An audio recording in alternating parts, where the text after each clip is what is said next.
Tuhan, kok kamu akan merasakan nyembah piye Ibrahim? Cuma bunga tidur Ibrahim marah. Ambillah kerikilku, lempar 1, 2, 3, 4, 5, 6, 7 kali lemparan. Jalan lagi. Ibrahim, kok kamu melempari saya? Kan saya cuma kasih nasihat padamu Ibrahim. Ini hanya bunga tidur lagi nih, kamu baru kesini masih kangen-kangenan, masih apa? Ada yang mengatakan bisikannya ke Ibrahim, ada yang mengatakan bisikannya ke Ismail. Ismail, kamu tuh mau ditipu, kamu tuh mau disembelih sama Bapak. Ambillah kerikil lempar 1, 2, 3, 4, 5, 6, 7 tim itu. Jalan lagi, tidak putus asa. Nah ini sifat baiknya iblis, ya, salah satunya yang kita contoh istiqomah. Istiqomah tidak pernah putus asa. Cuman sayangnya tidak pernah putus asa dalam keburukan itu kalau baik. Jadi kalau putus terus istiqomah dalam keburukan gitu kan, iblis. Nah, kalau kita harus selalu semangat dan tidak boleh putus asa dalam kebaikan itu aja. Nah iblis tak pernah putus asa dalam keburukan gitu. Maka dia itu nyoba lagi yang ketiga, dilemparin lagi, yang kemudian ibadah menjadi simbol melempar iblis ini ketika kita haji lempar jumroh. Maka kalau ada yang haji ngono yang haji melempar berapa? Sepatu. Sebenarnya apa lempar sepatu? Sebenarnya apa lempar pakai sendal? Ada yang lempar pakai kayu. Jadi lempar iblis main mati sekali iblis ini. Nah, nggak boleh, itu segera simbol. Ibadah haji itu ibadah simbol. Ketika kita melempar dengan batu ini, itu kita nampak kilas mengenang dulu ketika Nabi Ibrahim melempar kerikil, melempar siapa iblis dengan kerikil. Maka kita pakai ini nggak boleh pakai batu, wah ceplok. Ada orang di depannya buaya kena kepalanya. Nggak boleh pakai ketapel, waktu ketapel, wah ceplok. Atau sekarang enak, sekarang itu yang dilempar kayak tembok. Jadi gampang, satu arah. Kalau dulu tahun 99 saya pernah ke sana itu masih yang benar. Wah itu sering musibah itu. Karena ketika masuk, pas mau keluar dari situ itu datang orang Turki, datang orang Afrika gede. Indonesia itu kecil-kecil kok di Arab. Ya, makanya mereka bilang nyekat kutoh kayak bebek. Wong Indonesia kecil-kecil kayak bebek. Orang Arab ini gede, makanya ketika kita nyerang mau keluar tuh wah susah. Maka dulu banyak orang jamaah yang meninggal. Sekarang dirubah sistemnya. Kayak dibuat berapa lantai, kemudian kayak tembok. Nah, di tembok kita lempar di sini, jalan lagi ke sana langsung. Lempar sana, jalan lagi ke sana. Jadi nggak perlu balik, nggak perlu lempar sini terus balik enggak. Itu kan jalan kita satu jalan. Nanti pulang ke sana, aman. Nggak kayak dulu, lebih aman sekarang, lebih kepenak ya. Dulu saya heran dulu. Itu yang melemparin saat Indonesia jaga 5 juta, 3 juta orang. Kira-kira kemana ya? Dikiranya jatuh ke surga atau jatuh hilang gitu. Ternyata di bawahnya itu sudah ada mobil sing nampani kerikil. Kebak pindah jalan, kebak jalan gitu. Kan dilemparin ada sering tempatnya gitu. Ya. Jadi nggak mistis kemudian kerikilnya hilang atau enggak, atau kerikilnya masuk surga enggak. Karena ibadah, maka ibadah itu namanya al-aslu fil ibadah at-ta'abbud wal ittiba'.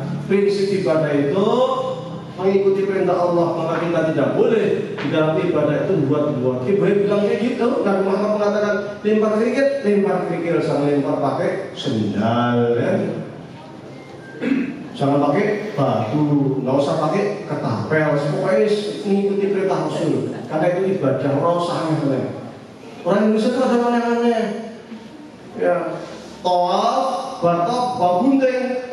Gunting itu mestinya untuk atas tahallul. Ini kain kita sudah dipotong, ceplek, simpan, gajimat, men sugi, men berkahi, ya. ketahuan askar-askar polisi Saudi ditangkap. Jebule wong Indonesia, wong Jawa. Wah, kadang ketangkep di bandara ternyata bawa raja. Iya pengen selamat. Maka kalau haji kan hati-hati, nggak usah yang aneh-aneh. Nanti di mana nggak jadi haji, dikurangi sama pemerintah Saudi. Gara-gara aneh-aneh, oh jelas haji masih bawa raja. Wong Jawa, ini gue gini.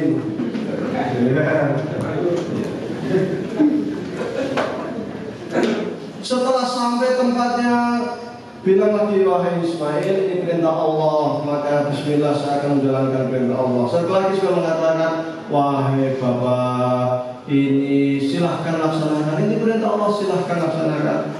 Saya akan bersabar. Maka dengan sangat sedih sekali, Ibrahim yang masih sangat kangen sekali dengan putranya. Baru beberapa hari datang, bertahun-tahun pisah. Kok harus melaksanakan perintah Allah? Ya Allah, boleh. Maka tapi bismillahirrahmanirrahim, bismillah, Allahu Akbar. Boleh kan? Tapi tak kala itu juga Allah perintahkan kepada malaikat untuk mengambil Nabi Ismail diganti dengan domba dari surga, maka berdarah. Dan Nabi Ismail nangis sesungguhnya, anakku, saya ada lagi anak. Pas dilihat, loh, apa jus? Kau berubah jadi terus dua anakku yang biru itu, kok ada jus? Pas lihat ternyata anaknya lagi duduk manis sambil tersenyum. Boleh oleh Allah, ini harus kita ujian. Maka itu terjadi pada tanggal berapa? 10. Maka setiap tanggal 10 itu napak tilas ajarannya Nabi Ibrahim, kita disunahkan sunnah muakkad untuk menyembelih kurban. Ya. 5 menit lagi. Kurban itu apa?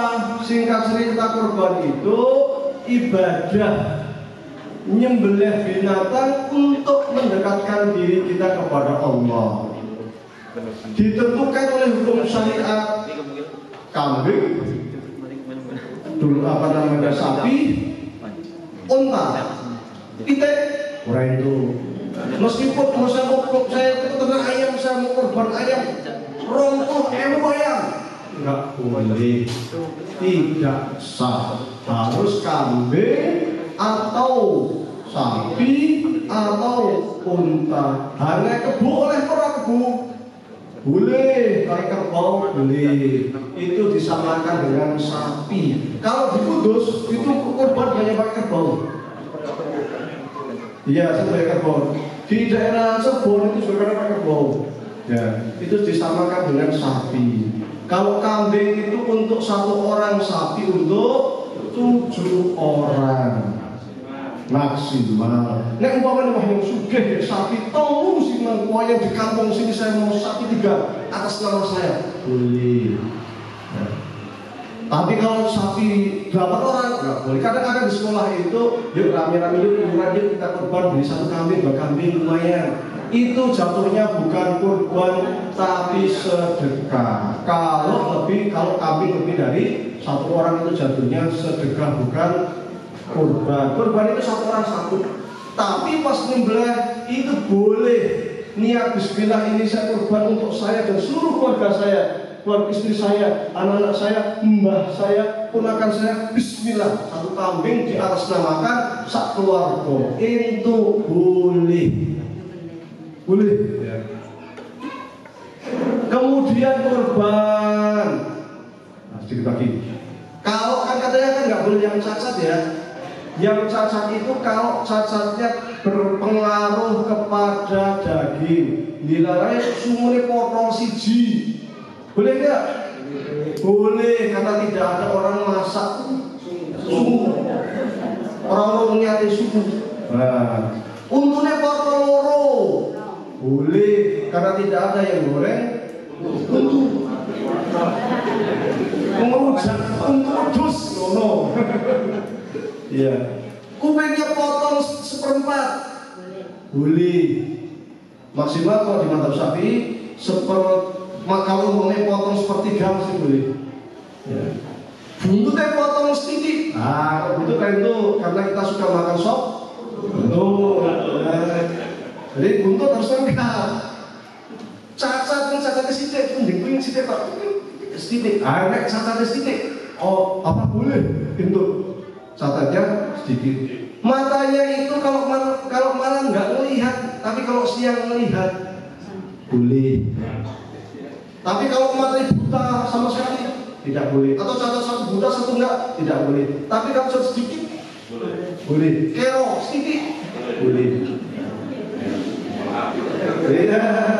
Ya. Dewanya tidak saya banyak korban bismillah atas nama orang tua saya sudah meninggal. Kalau tidak ada wasiat dari orang tua tidak boleh. Harus ada wasiat kamu sebelum meninggal. Nanti kalau bisa kamu korban ya tiap tahun. Oh, bagian ada wasiat nih. Boleh. Tapi kalau orang tua meninggal diam-diam saja, bismillah saya akan bikin orang tua saya itu korban.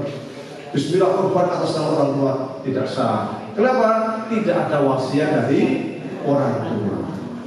Dagingnya tulangnya nggopotin daripada tulangnya nganggur tak dijual. Tidak boleh daging kurban dijual belikan. Termasuk tulang. Ini tulangnya. Oh tulang. Sebenarnya tulang. Tulangnya apa? Kulit. Ya kulit ya. Tulang apa buang. Ya. Jadi nggak boleh dijual belikan. Kulit buat apa kulitnya mau sakit kesep kulit? Ya. Bisa dikasihkan kepada bagian miskin apa namanya itu pajak suan apa itu kan mereka itu kasih sampai nungguan mereka kelola kalau ditemanu di PI itu biasa tutup sana nanti dikelola mereka kalau dijual sama mereka itu sudah bukan usaha kita ini kita nggak jual. Terus saya udah bilang korban ini saya mau makan boleh nggak? Boleh makan kecuali yang nadar tidak boleh memakan daging korban. Bismillah nih anak saya itu lulus ujian sekolahnya tahun depan saya akan korban. Dilalai anak ini lulus maka dia wajib korban dan tidak boleh makan daging dari hasil korbannya. Kenapa? Karena dia korban nadar. Dan korban nadar hukumnya wajib bukan sunnah. Kalau tidak dilaksanakan dosa.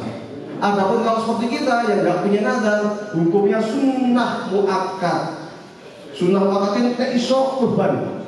Tiap tahun orang pokok tiap tahun, insya Allah itu akan menjadi pahala besar yang akan membawa kita ke dalam surga. Ya.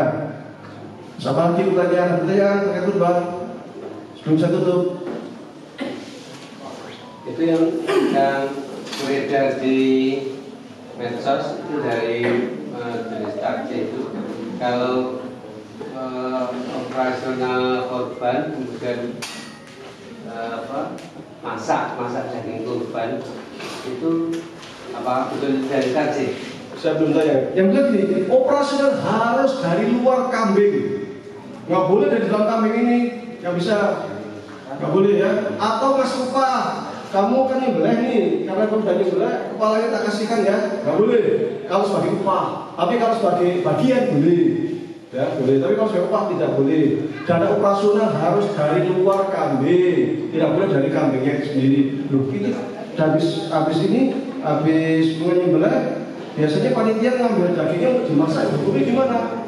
Ya, disate bareng-bareng sambil ngolah sambil selama diizinkan oleh yang korban boleh. Berarti itu dia ngambil karena bagian. Dia ngambil karena bagian. Tapi kalau dia ngambil karena upah, nggak boleh. Andai dia mau dapat upah, harus upah itu di luar uang operasional, nggak boleh di dalamnya nggak bisa. Ya, pokoknya kambing kurban itu hanya kurban nggak boleh, tapi tak dijual dasi, tak dijual kulitnya nanti buat gaji yang nyembelih, yang mengolah, yang panitia tidak boleh, nanti nggak sah. Silahkan gaji, tapi di luar uang ini, di luar kambing nggak boleh dan tulangnya apa yang dijual kemudian itu gaji atau yang jagalnya nanti karena kamu udah nyembelih sebagai gajinya ya kamu ambil kepalanya sama kulitnya tak tambahin sedikit, nggak boleh. Ya kalau sebagai gaji, tetapi kalau sebagai bagian ini, ya. Ada lagi? Tadi doa Robbi habli minas sholihin. Ya. Itu kan doanya Nabi Ibrahim, dia belum punya anak. Nah. Dia minta anak. Nah. Nah, kalau doa itu dipakai oleh orang yang sudah punya anak gimana? sangat boleh. Doa terbaik itu adalah doa para nabi. Maka kalau kita pengen doa, ambil banyak para nabi, sangat boleh. Orang yang punya anak dia itu, ya Allah berikanlah saya anak saya yang sekarang jadi anak soleh mesti gitu, boleh. Atau nanti dapat anak lagi, alhamdulillah itu boleh. Sangat baik oleh Al-Quran. Kita mengadakan kolektif sapi, ada 7 orang, kemudian kan kita disunahkan dan diperbolehkan untuk mengambil sepertiga dari daging itu untuk korban kolektif itu.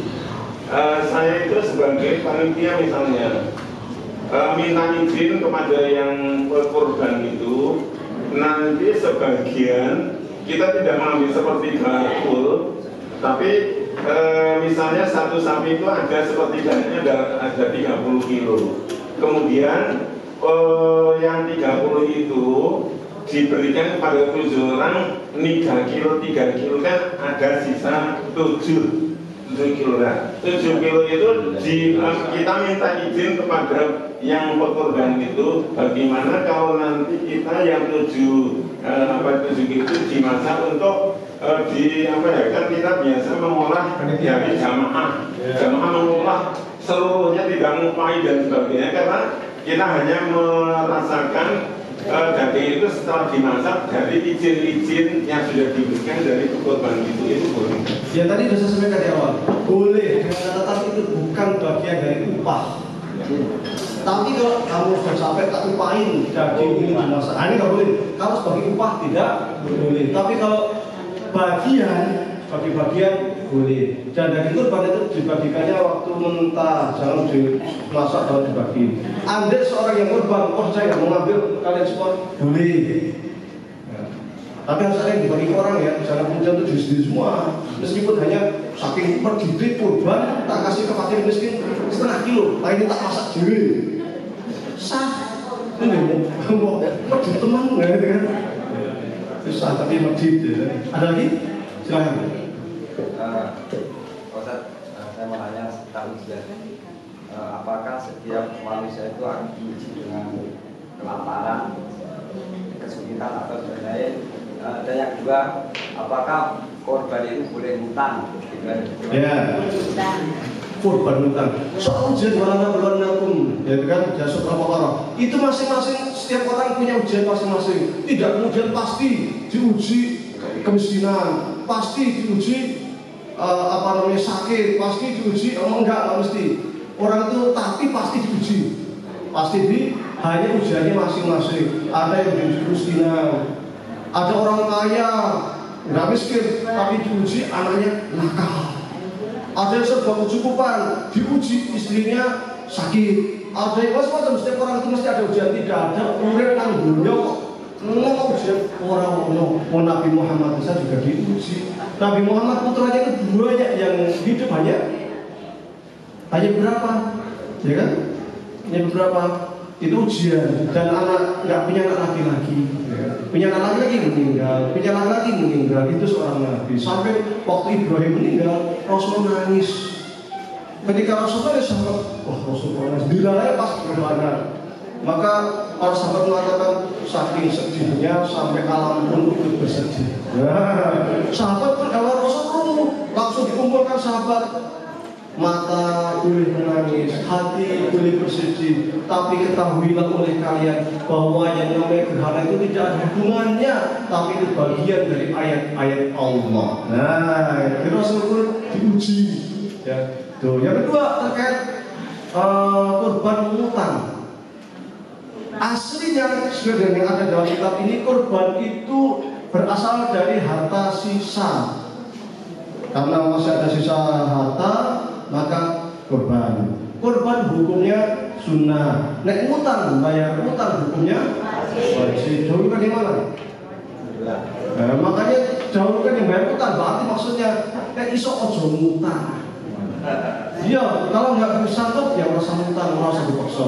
Tapi pertanyaannya boleh enggak? Nah, jika kita ada jaminan bisa bayar, boleh bisa. Saya tuh punya gaji itu belum turun nih.